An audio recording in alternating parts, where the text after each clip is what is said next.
ওই যে একটা প্রেম করছে জীবনে, প্রেমিকা ছেড়ে চলে গেছে, ওর ধারণা যে দুনিয়ার সব আমার চলে গেছে।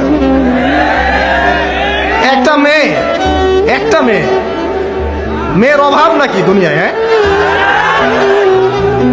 মেয়ের অভাব মনে করেন? শেষ জামানায় একটা ছেলের ঘাড়ের মধ্যে 40টা মেয়ে থাকবে। আরে ভাই, 40টা বউ না, 40টা মেয়ে, মহিলা। মানে আপনার ঘাড়ে থাকবে আপনার স্ত্রী, আপনার কন্যা, আপনার মা, আপনার বোন, আপনার শাশুড়ি, আপনার খালা, সব আপনার ঘাড়ে।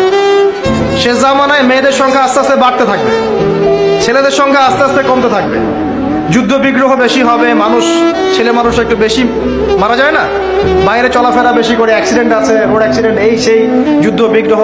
এমনি গড়াইও ছেলেদের কম, আর ছেলেদের জন্মহার কিন্তু মেয়েদের চেয়ে কম। শিশু ছেলে মারা যায় বেশি, মেয়েরা মারা যায় কম। ছেলেরা এমনিতেই সংখ্যায় কম হবে, আর শেষ জামানায় মেয়েদের সংখ্যা আরো বেশি বাড়তে থাকবে।